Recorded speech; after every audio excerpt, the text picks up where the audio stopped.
y'all stand again, please. We're going to do another song we done last week, Because He Lives, 407, page 407.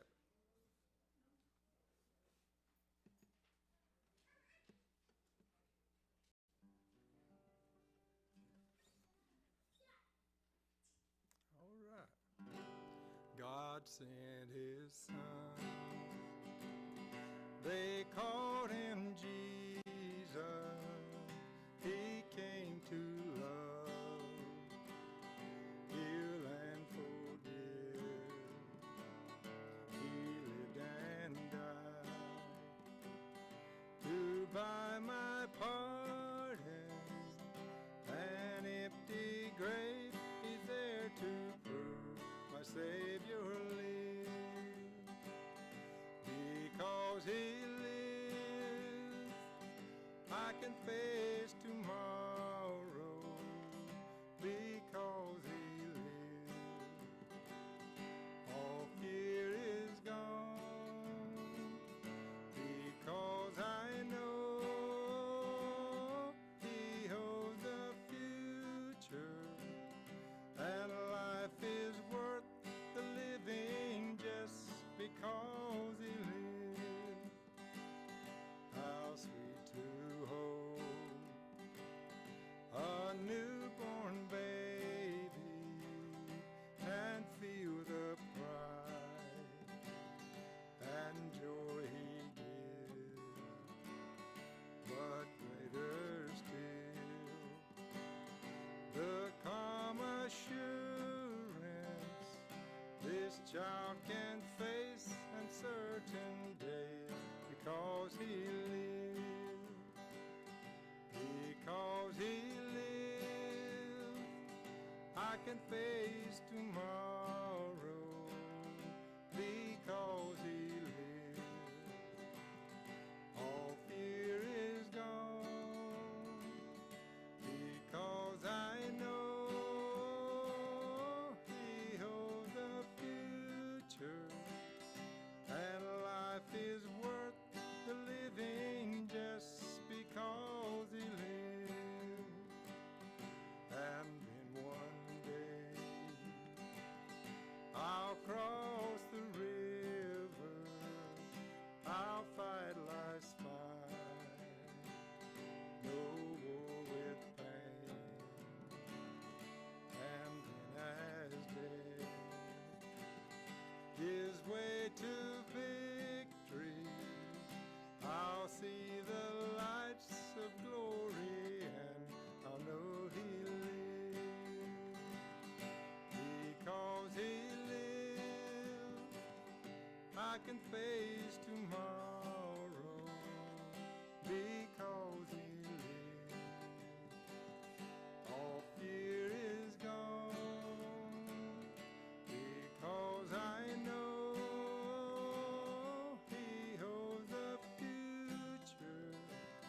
and life is worth the living just because He lives. All right.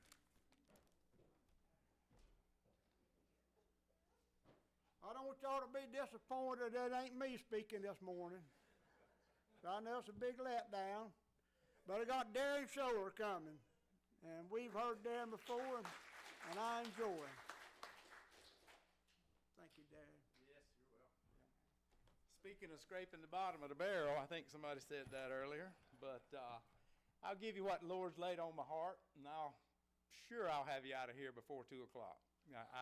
I am certainly sure of that. But Fran and I just took a trip to Boston, and I'd always wanted to go and see where the revolution started. It's always been a period of history that fascinated me, and I learned a lot. And as I was going through those tours, I really got to thinking about the providence of God and how things are laid out according to His will and plan. But if you'll turn with me to Genesis 12, I'm going to read 1 through 3.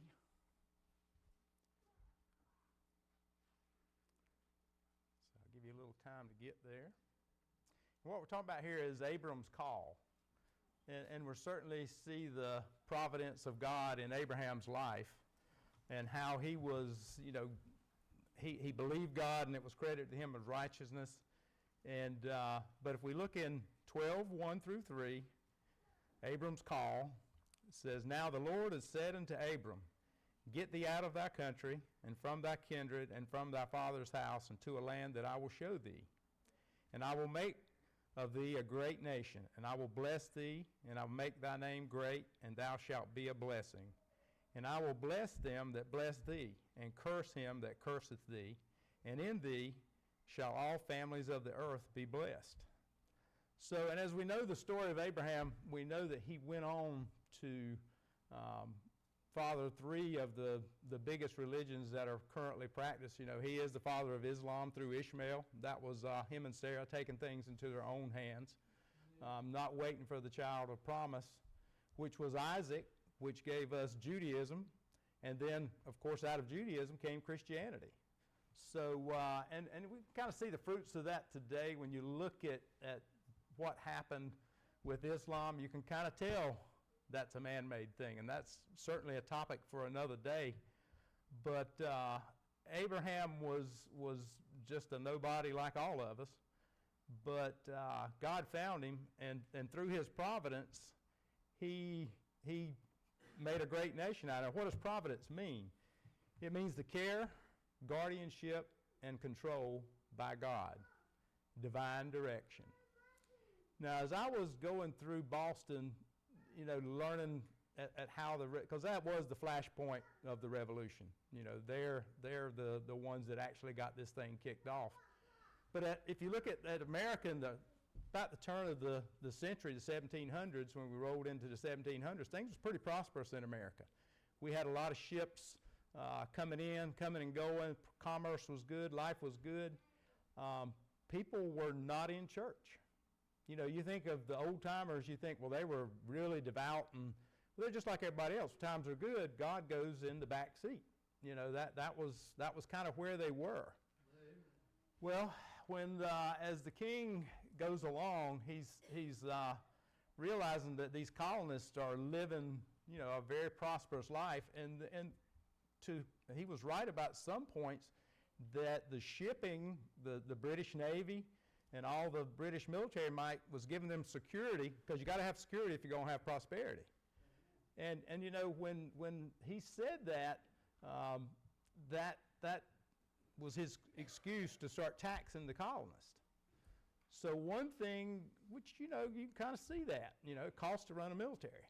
But when it come down to, as things went on, they were taxed and they didn't have representation. And which was, we've all heard that, taxation without representation, and that's kind of what got things going. But what I really think kicked the revolution off was the Great Awakening from 1720 to 1740. You've heard Pastor Jerry talk about Jonathan Edwards, George Whitefield. Jonathan Edwards was born in Connecticut. George Whitefield was born in England. But they basically took people, as the oppression of the King of England got worse, they went back to the Bible and preaching the Bible, what it says. The penalty of sin is death. You need to live right, because if your heart's changed, you can't live any other way. And that, you heard Jerry talk about sinners in the hands of an angry God, and there is repercussions to our actions.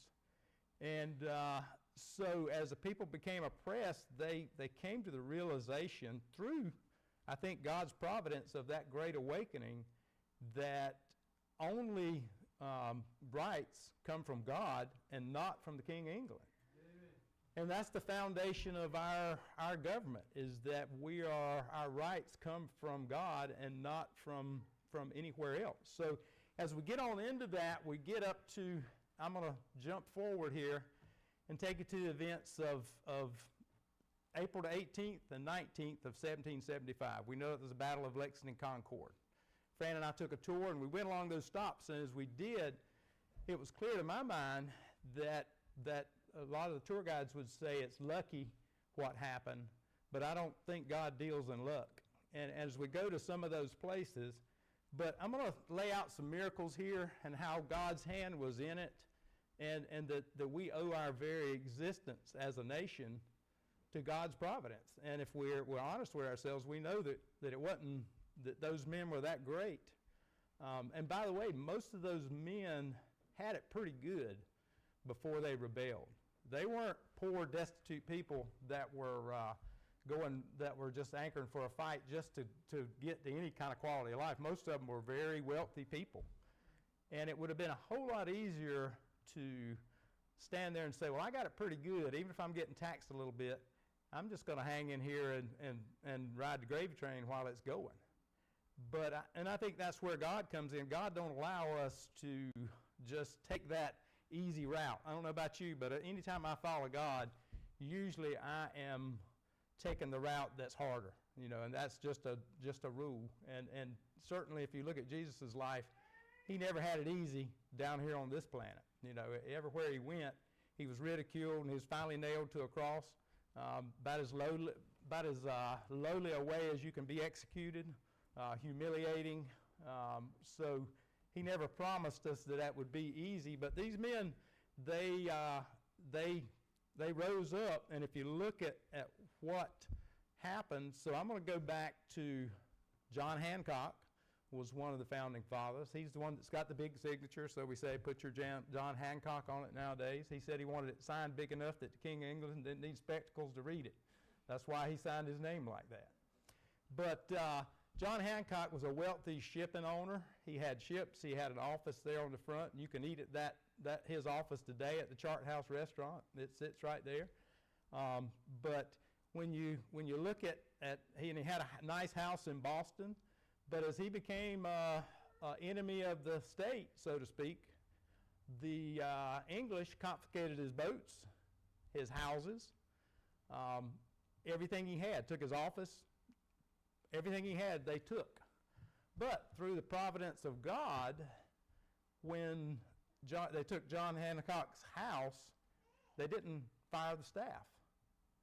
So when General Thomas Gage, as a symbolic move, moved in to John Hancock's house and made it a headquarters for the British occupation of Boston. But he didn't get rid of the house staff. So Dr. Joseph Warren was one of the Sons of Liberty, and he was running a spy ring there in Boston. Well, guess who the house owners were loyal to? John Hancock, and not to Thomas Gage. So they were listening to what was going on. So on the night of the 18th, when the British were getting ready to march on Lexington Concord, they were going to leave during the night. Word got out, and it was from the staff that it was the British were going on that night. So as they're leaving Boston, getting ready to go, so that was definitely one miracle, that the house staff just happened to be there. As we look on in from there, they get the message to the caretaker of the Old North Church, which was the highest thing in Boston at the time. The symbol was to be one lantern meant the British were coming by land, two lantern meant by sea. So one if by land, two if by sea. So and you got to think the British had all these, and I hate to call them British because they were all British at the time, but the people the loyalists, they were had their spies too, but by some miracle they were able to get that message through to the caretaker, and he was able to hang those two lanterns, because they were going by sea across the Charles River, for 1 minute. Now, if you know Boston, there's fog, there's all kinds of things, and at night, just for being able to hang those two lanterns for 1 minute, was certainly a miracle that they got that message. So then the message goes out to Paul Revere. We all know him. William Dawes. And they take out by separate routes, because, any kind of military operation, redundancy is key, because the one option might not work and you got the other one.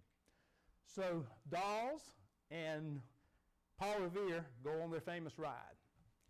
They're going to Lexington to try to beat the British. Now, you got to think again, the British knew they were marching. They knew that the colonists would try to get the message out. So they had patrols all over the place. So Dawes goes down through land, takes it across a little narrow spit of land, actually makes it out without getting caught by a miracle. Revere takes a boat across the Charles River, borrows a horse, and he takes off to Lexington. So they got the message, they headed off, and as they were going, they probably, according to our tour guide, the British, as Paul Revere and Dawes was going along, they probably weren't saying the British are coming. They were probably saying the regulars are coming, because again, they're all British. So they get to Lexington.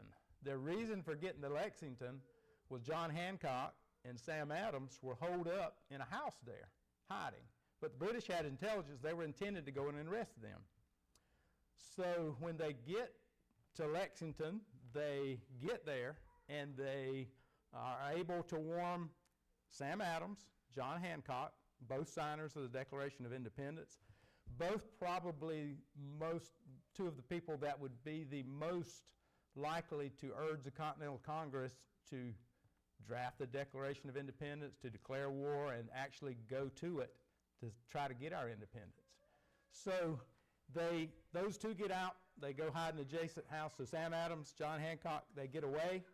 They're more valuable as politicians than they are as soldiers. So they get away. 5 days later, they make it to Philadelphia for the Second Continental Congress, which drafted the Declaration of Independence. So there's another miracle, that they made it out with all the British activity without getting arrested. All right, so as we're leaving here, then there's a weapons store in Concord. So it's the Battle of Lexington-Concord, which is about 18 miles the British had to march to get to Lexington, then another 3 miles to get to Concord. So we're at Lexington. Sam Adams and John Hancock are on their way.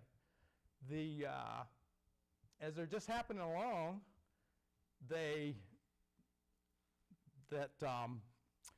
Paul Revere, William Dawes, they happen to meet this guy, Dr. Samuel Prescott.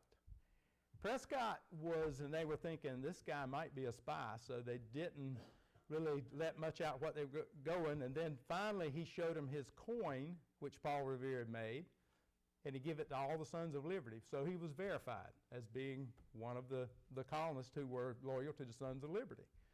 So they just happened to run into this guy. He was on a date, and he was getting off of his date, and it was after midnight, so it must have been a heck of a date. So he gets out, meets with these guys, and said, well, I'll go with you. I want to warn the people in Concord, because he was from the area. He was a local. He was actually a physician in that area. So here Revere, Dawes, and Prescott head out to Concord to warn the people that the British were coming to confiscate. And that was they wanted to arrest Adams and Hancock, but they really wanted to get those cannons, gunpowder, muskets, all the supplies of war that they had stored in Concord. So the three of them take off. A British patrol intercepts them right outside of Lexington. Paul Revere is captured. So that was the end of his night. That was it for him. He took his horse and made him walk back to Lexington. William Dawes escaped, got throwed. His horse left him, so he had to go back. So the man they met by chance, he was local. He shot down the creek, went right to Concord and warned everybody. So again, they weren't even supposed to have him with them. And again, you think, well, that was lucky. But I think it's providence of God that Samuel Prescott came there. So they got to Concord. As they got to Concord, they warned everybody, and they were able to make sure they got everything kind of scattered out. So the British eventually made it there and got a few things, but they didn't really get much. But so at this point, you got to think when these people give a message, other messengers rode out from there. There were women, there were other men that have been lost in history, but they were getting that message out. And then as the British they've got across the Charles River now, the messengers have done their job. All right, then they head out marching to Lexington. So it's about 18 miles. So they had a pretty good hike, and they arrived at Lexington at daybreak. So as they arrive at daybreak, there's about 77 militiamen across the green from them there at Lexington. And again, you can go there today and see that spot and see the monument that was erected there.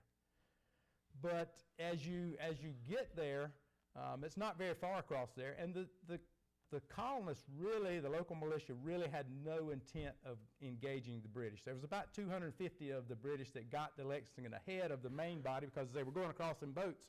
Some of them just kept on, started marching. So you got to think there was about 250 British there at daybreak. There's about 77 militiamen. So somebody fired a shot. This is not the shot heard around the world yet. So somebody fired a shot, and those 250 British regulars opened fire and killed 8 colonists right there on at Lexington on the green there. And then the rest of them, they just fled. The colonists fled. They didn't engage, which was a miracle in and of itself, because if they had have engaged that column of regular British soldiers, outnumbered, they would have been decimated. No doubt in my mind they'd have been mowed down, which would have really hurt the confidence for later on. So instead of engaging at that point, like I said, eight were killed, they fled. So here they're gone. So British, the full force of 700 shows up. At that point, they march on to Lexington towards Concord. Well, they get on into Concord. They don't find much of anything because, things have been prepared. One thing that the British noticed as they were marching into the dark, though, backing up just a little bit, they knew their initiative was gone because they could hear bells ringing. That was the signal. So as these messengers had went out, they could hear bells in the darkness. So they knew that the militia knew they were coming. And so they go on to Lexington. As they get to the North Bridge from Lexington going to Concord, which is about 3 miles, across the Concord River. It's a little bridge, about half the length of Deep Bottom Bridge, if you look at how big it is. So as they get there, they leave about 125 British troops there to guard the bridge. Good military tactics. It was a flood stage. It was a pretty narrow area to get across it. So they go, the rest of the 575 going into Concord again looking for weapons and didn't find much. But as this 125 is left back to hold the bridge, by this time all that militia message that had got out, they had all gathered, and about 400 militiamen came to that North Bridge. And you got to remember, at this time, shooting at the king's men, that was a big step to take. And up to this point in the Revolution, we hadn't fired a shot, because not really. There had been a few skirmishes, but firing at the king's men, that was not to be done. That's a hard hurdle to get at. Imagine us shooting at our own military today if we were rebelling. That would be a hard thing for me to do, to see that uniform and fire on it. So as we get there, these 125 are holding the bridge. These 400 militiamen, and they've heard about what happened earlier at daybreak in Lexington, and they're pretty fired up. They're pretty ready to go at that point. And again, they get to the point to where the British are on one side of the bridge, the colonists are on the other, and then somebody fired a shot. And this was that shot that Emerson wrote about in his poems, that the shot heard around the world, that we've all heard that. And it wasn't literally heard around the world, but the repercussions of it went around the world. And the colonists opened up on them, and they killed 73 men right there out of that 125. That was really the start at the North Bridge. At that point, there was no turning back. Once you've done that, we're in it. We're in it to be in it now, in it to win it. So as it is said nowadays. But so they start chasing these guys back to Lexington, the ones that were holding the bridge. Well, you got to remember, up in Concord, there's 575 more. Well, they come to the North Bridge and find the dead laying there, and those that were guarding the bridge just fled in chaos, and they were picking them off as they were going down the road. And it was one of them things that everything just happened to work out just right. And then at that point, these guys coming from Concord come in, and they reunite in Lexington with the ones that were guarding the bridge, and they retreat back into Boston. By this time, there's 2,000 British troops that they've heard things aren't going so well. They're running couriers. So they're sending 2,000 troops, but there's also probably 2,000 militiamen at this time has gathered up. And I learned that a militiaman is different than a Minuteman. A Minuteman was a paid soldier. He had his gun was given, he had powder. And there were not that many Minutemen. Most of these men were just picking up their guns and going to fight because for something they believed in. But then by the time they get back to Boston, the British at this point kind of gathered their composure, but they fought them all the way back to Boston Peninsula. And there was about 250 killed of the British, and we lost about 90. So at that point, we came to the point to know, it gave us the confidence to know that we can fight these guys, and we can win. And so at the end of the day, and this is April 19th now, the British are back in there. They're back in Boston. Everything's kind of buttoned up at this point. Everybody's kind of at a stalemate, but the Continental Army at that point hold them off, kind of seal Boston off, and finally the British left. And so many things happen along the way, though, that you could just say, well, wasn't that fortunate? But it was not fortunate. It was just the hand of God that has given us this country. And even if you look, and if you want to really see something, if you look at the Battle of Brooklyn Heights, the British had left Boston, and this was August of 1776. So you got to think the ink on the Declaration of Independence was hardly dry, and the British had him on Long Island. He was done for. He had 19,000 troops on the end of the island. You British Navy, the army's coming. Washington's goose was cooked. That was the end of it. If this does happen, the revolution is over at that point as we know it. Probably everybody involved will be captured and executed.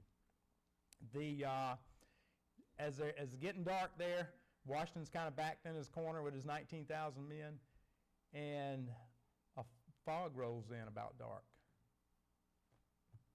Out of nowhere. I mean, just fog rolls in, engulfs the East River. Washington evacuates all 19,000 men before daybreak. He himself was in the last boat, gets across the river. The British Navy couldn't see him because of the fog, and they evacuated that army into Manhattan and retreated to fight another day. You can believe that was luck, but I don't buy it, and I buy that God's hand has been the creation of this country, and it's why we have it today. If you look at where we are, though, we're really back to 1700 again. We're making money. We're got a nice car to drive. We got food to eat. God's not really on the forefront of our lives right now, because when times are good, the church don't grow. Believe it or not. That sounds counterintuitive, but if you want to go to where church is going the fastest today, go to China, go to Iran, go to Syria, places where Christianity is taboo and they can lift their head off for getting caught. That's where the church is growing. And, what we need is another 1720, 1740. We need another Great Awakening. We need Jonathan Edwards. We need George Whitefield. We need to turn back to the Bible. That is the only thing that will save us from what I would say is a downward trajectory. When you get a man shot in public, like Charlie Kirk did the other day, just for debating his point of view, just because you disagree with him and call out the perversion that is transgenderism and the evil that's associated with it, not that you have to quit doing it, but I think that if you do that, you're going to go to hell, and there's no fixing that once you're in hell. So if I don't tell you that, I don't have a bit of love for you. But that man was just sitting there trying to debate him, and because they didn't agree with him, they shot him, and then a third of the population probably cheered for it, if it's not more than that.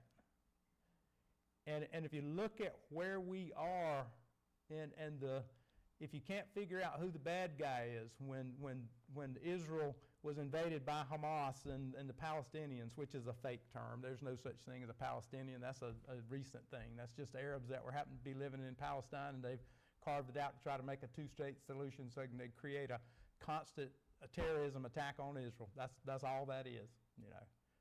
But when you go to Boston now, you don't see much. You know, I went to the Old South Meeting House where the Puritans had held church, and I saw where George Whitefield preached, and I saw where George Washington came to church after the evacuation of Boston, because they were riding their horses through the church. And they didn't call did you notice how they called it the Old South Meeting House? This is one thing I kind of like about the Puritans. They didn't call that the church. They said the people are the church. And that is true. You know, if we are the church, and this is a nice building and everything, but the church is not the building. The church is the people in it. And whatever the church is you know, what we do with it. And but we need a great awakening. We need a revival. In order to have a revival, you got to be dead, and I think we're there. We're definitely in need of it, because, and I'm not talking about everyone in here, but if we go out and live what we say we are, then we're going to make a difference to those that are dead. And you know, you see encouraging things.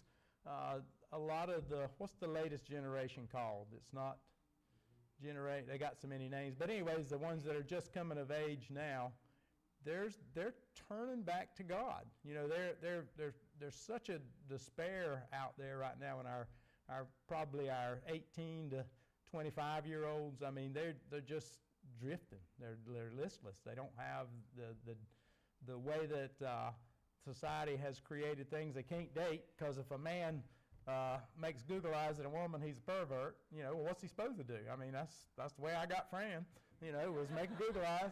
And, you know, there's nothing wrong with acting like a man, you know, or being a woman. You know, it's all about breaking down normalcy, making the good bad and the bad good. You know, the perversion of everything that is in society.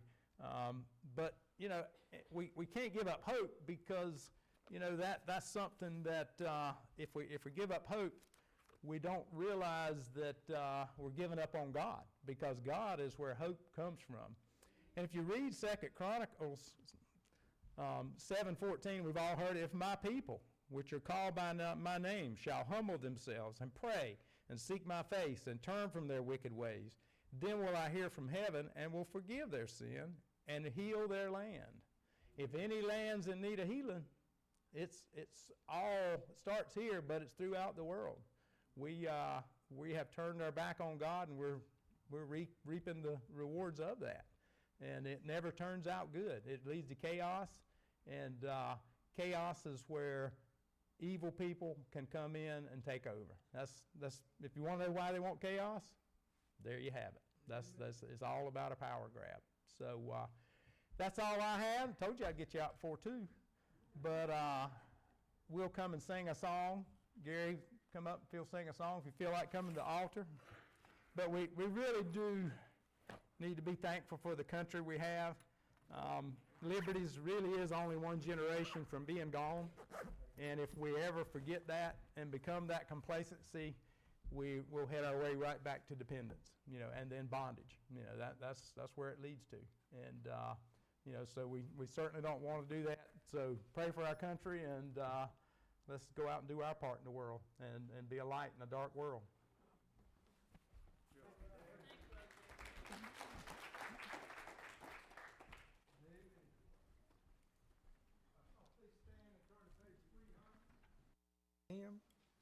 Page 300. If you feel like coming to the altar, come anytime.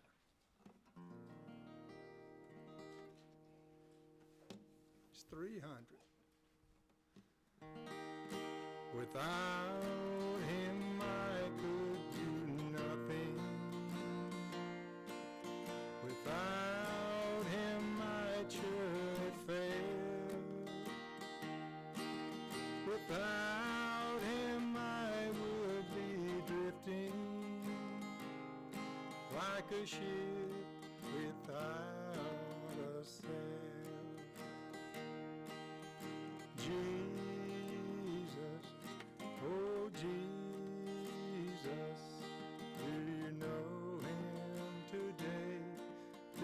turn him away. Oh, Jesus, oh, Jesus. Without him, how lost I would be. Without him, I could be dying. Without him, I'd be enslaved. Without